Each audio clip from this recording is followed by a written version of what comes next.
Bonjour à tous, on se retrouve pour une nouvelle vidéo d'un genre légèrement différent de ce qu'on a fait jusqu'à présent, puisqu'on se retrouve pour faire une vidéo d'une statue de rock.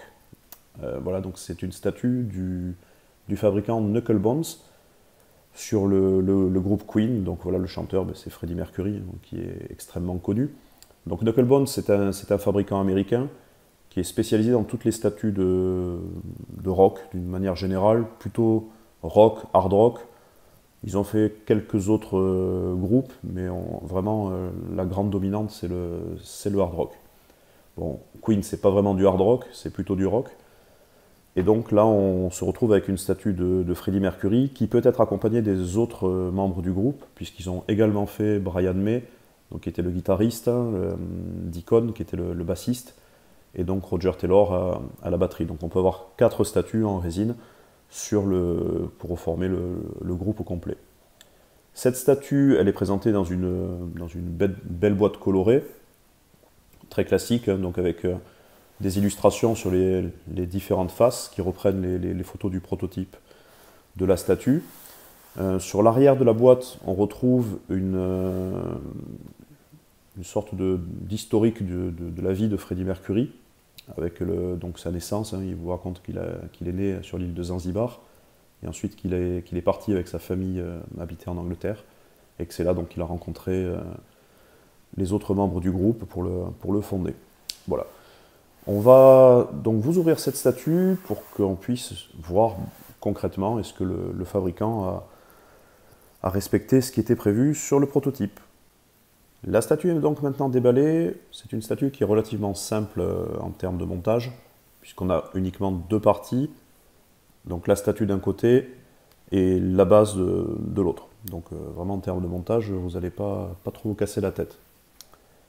Donc dans un premier temps, on va regarder la base, on va garder le meilleur pour la fin. Donc Freddie va aller de côté. Donc la base, quelque chose de très classique, hein. Donc une base avec le logo de Queen sur toute la hauteur de la base. En bas, on retrouve une signature de Freddie Mercury. Sur le pourtour de la base, on retrouve une sorte on dirait des projecteurs. Je ne suis pas sûr que ce soit des projecteurs, donc s'il y a des fans qui ont plus de détails sur qu'est-ce que c'est, je suis preneur de l'info. Sur le dessous de la base, on retrouve la limitation, donc c'est une pièce qui est limitée à 3000 exemplaires. Donc nous ici on a le numéro 2228. Et donc la collection dont on n'a pas parlé tout à l'heure, c'est la collection Rock Icons, hein, donc comme je disais, qui sont des statues qui sont dédiées aux artistes de la scène rock. Donc on va maintenant passer à Freddie. La statue de Freddie, donc, qui est ici, on retrouve donc un visage qui clairement est pas mal du tout. Moi j'ai vu ce qui a été fait par le passé chez Tamashi, puisqu'il n'y a pas eu énormément de produits hein, sur Freddie Mercury.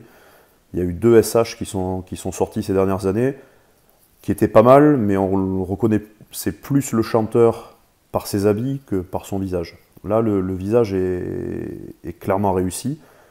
La moustache est bien faite, les dents sont peintes correctement, il n'y a pas de souci. Quand on regarde donc le bracelet, hein, pareil, c'est bien peint. Au niveau des aisselles, ils ont fait un petit ombrage hein, pour mettre la pilosité.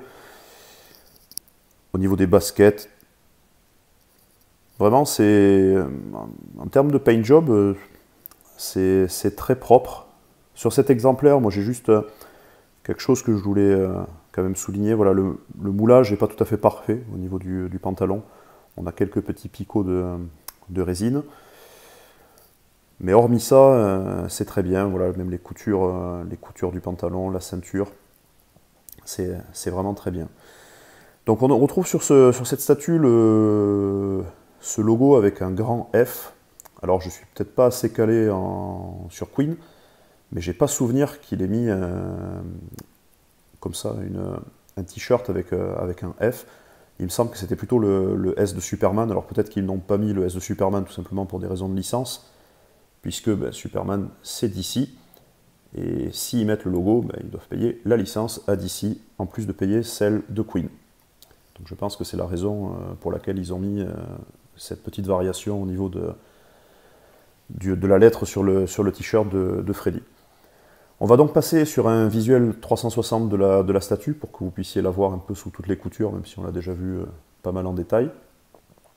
Et puis on vous laissera vous faire votre propre idée sur le produit. Voici donc une vue un peu plus détaillée de la statue.